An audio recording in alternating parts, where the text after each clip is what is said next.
The Wild Boars of Madness. Chapter 3. Lao Yongdad died in the line of duty for the public cause, a heroic death. The family received a lump sum of more than 10 yuan in compensation. Lao Yongmum cried for 7 days, crying until her eyes blurred, and she could only vaguely see light without seeing anything clearly. With the loss of the breadwinner, the commune granted them the status of a five-grantees household. Yang was still in school, unable to earn work points. Although the school fees were waived, their days could only be described as half-starved. When Lao Yang went to school, he would collect mountain fruits and medicinal herbs along the way. On his way back, he would cut a few pieces of hard firewood. Behind the house, he set up some traps on the hillside. With luck, he could catch a rabbit or hedgehog. Living in hardship, he and his mother relied on each other. As time went by, he lost the desire to continue schooling. On the second day after Lao Yongdad's funeral, he went to the stone hut to retrieve the gun. After dropping out of school, he often wandered around Wahezagu Valley with the gun. Since the altitude was high and the animals were not very active, he often returned empty-handed. However, sometimes he managed to hunt ibex or gazelle. He would carry them to the town and occasionally trek to the county to sell them or some essential goods and bullets. As time passed, people in the brigade knew to some extent, but Lao Yongdad's reputation lingered. The folks in the village showed some sympathy, and there were rumors in the commune, but there was no good reason to take any action, so the matter was not brought up again. Later, Lao Yang openly became a hunter. The production brigade issued him a recommendation letter, and he could only sell his wild game. The prices were fair, but he had to occasionally contribute some goods to the commune. Due to his young age, they didn't demand much. Life went on like this. When he was 15 years old, while collecting herbs from a cliff, Lao Yang slipped and fell, injuring his leg. He bound the injured leg with a wooden stick and struggled to crawl back home. Lao Yang mom, upon learning of the situation, started crying again. A neighbor went to find a Mongolian doctor from town in the middle of the night, and they managed to set the bone. After Lao Yang's leg healed, his mother forbade him from going into the mountains. She said the gun was a source of trouble. If it weren't for the gun, Lao Yang's older brother wouldn't have died, and his father wouldn't have been sent into the mountains to be bitten to death by a snow leopard. Carrying that gun, Lao Yang would eventually die before her. Being blind, alone, and helpless, she thought it would be better for him to die by hitting a wall, jumping into a ditch, or hanging from a tree. Lao Yang thought it over, and his mother's reasoning made sense. One morning, he packed the gun in 2 baskets, stuffed some dried herbs randomly, and set off to the county. During that period, the city was advocating offensive by the pen and defensive by the sword, and firearms were in demand. Lao Yang sold the gun at a good price. He paid half of the money to buy 11 squealing piglets. Lao Yang used tree branches and stone slabs to build a pigsty behind the house. He placed the piglets inside. He would gather pig food nearby, and neighbors from the brigade often came to watch. They admired Lao Yang's ability to manage a household, saying he was better at it than Liu, the local landlord. With these 11 pigs, Lao Yang's life took a turn for the better. He expanded the pigsty while collecting pig food. In his free time, he would gather herbs and firewood on the nearby hills. He took care of his mother and occasionally thought about Asian, the girl from team leader's family who was about the same age. She was studying in the town. Pigs on the plateau grew slowly, but the dozen black and white piglets were growing day by day. Lao Yang named each one based on their size and color.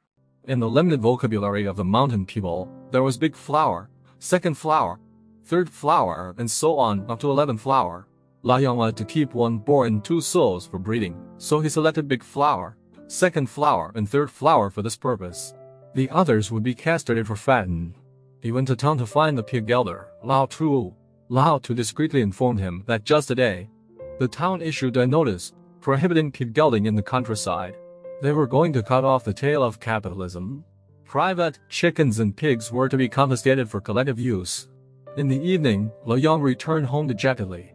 Sitting outside the pigsty, he stared into space. The 11 piglets were making a racket.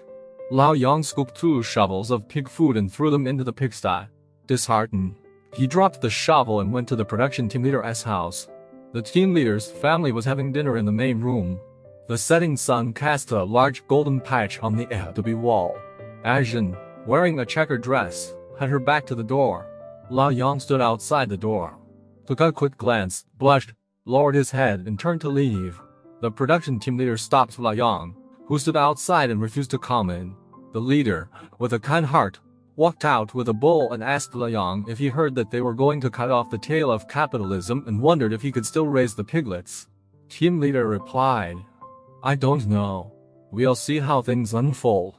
Distraught, Liang returned home. His mother fumbled around in the kitchen, lighting the fire. Liang sighed, making up his mind inside. The next day, Liang fed the pigs, made a dozen cakes, left 5 for his mother, and asked her to occasionally toss some pig feed into the pig pen. He took a firewood knife, shovel, and hand probe into the Huahezigu Valley. Near the slave shack, Liang found a sheltered spot, dug a trench, chopped branches, picked up stones, and built a small pig pen measuring about 10 feet square. When it got dark, he returned home. His mother said the team leader had visited, mentioning a movement to criticize and cut off the capitalist tail, instructing him to hide the pigs quickly. Liang claimed he had arranged everything.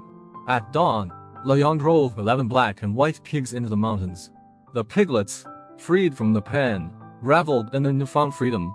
They ran around like they had entered a playground, grazing on grassy slopes, drinking from mountain streams, excitedly squealing and rolling in the sand. It wasn't until the afternoon that Liang herded the piglets into the new pen. Sometimes, other hunters would stay at the slave shack. Though familiar faces, Liang feared disputes and decided to build a small shack near the new pig pen. There were many shale boards in the mountains, but constructing a shack was still a major project. Over the course of a month, the pig pen expanded, the shack became habitable, and the piglets grew into big piglets. The tail-cutting movement calmed down a bit. Liang came up with a solution. He drove a pig into town every day to find Lao Tu, the pig castrator. When entering town, he concealed the pig in a large cage, sneaking it in. At that time, a pig weighed around 20 catties. Any heavier would cause trouble. Liang brought 2 bottles of wine to Lao Tu and promised to send him 2 pig legs by the end of the year. Lao Tu reluctantly agreed. During the castration of the second pig, it was Fifth Flower turn. Unfortunately, Lao Tu had drunk a bit too much at dinner, feeling a bit tipsy. As soon as he clamped down on Fifth Flower belly, the little boar, frightened, rolled over, howling as it broke free. It knocked over the oil lamp, dashed through Lao Tu's house in the dark, and leaped out of the half-open window onto the street, running and howling. Drinking had caused trouble, fire cannot be wrapped in paper, and the situation got out of hand, just as predicted. Well, the hullabaloo escalated, leaving the commune secretary half dead with worry. He stormed into the village with his entourage, berating the team leader.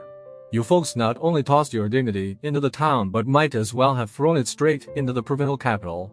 No one there knows who we are, they can't find us. But the town, oh, they've spread the news far and wide. Cooked up a pot of pig soup, and now they are labeling us as the black sheep." Dragging the team leader along, they reached Lao Yang's house. The pigsty had already been dismantled, and despite the secretary's frantic search, no evidence could be found. Fuming with rage, he erupted like a volcano, while Lao Yang's mother, unaware of the situation, wailed loudly on the ground. The secretary demanded, "Where's Yang Tu? Where's that rascal hiding? Where did he stash the pig's tail?" Dozens of plump pigs, grander than even antler leaves, have they sprouted wings and flown to the heavens. Ah, I see. They must be stashed in Huahezigu Valley. Tomorrow, assemble the militia. We're heading to the ravine to dock those tails. 15-year-old Lao Yang was hiding on the slope behind the house. The sounds from the plain sounded like a high-pitched trumpet, reaching his ears. Lao Yang sneaked into the new shack that night. He opened the pigpen door, and there were 10 piglets still sleeping soundly hidden flowers. Lao Yang kicked them one by one, causing chaos among the piglets. He chased them out of the pen, and they scattered in panic. Shortly after, they ran back, snorting and pushing their noses into the pen. Lao Yang, with a heavy heart, lifted a wooden stick and mercilessly beat the piglets. As he struck, they squealed, and the beating caused their skin to crack. The cries tearing through the night. The piglets scattered in all directions, disappearing into the vast darkness of the Huahezigu Valley. Lao Yang curled up in the shack for the night. The sound of the wind rustling through the pine trees, occasional owl hoots, and distant wolf howls filled the wilderness. When morning came, Lao Yang tidied up the pig pen, shoveled away the pig manure, dumped it into the lake, and scattered some dried leaves in the pan. Carrying a shovel and a machete disguised as a herb collector, he returned home like an innocent man. The militia did search the mountain, carrying hunting knives and shotguns, singing along the way, wandering around, but they found nothing. Case closed.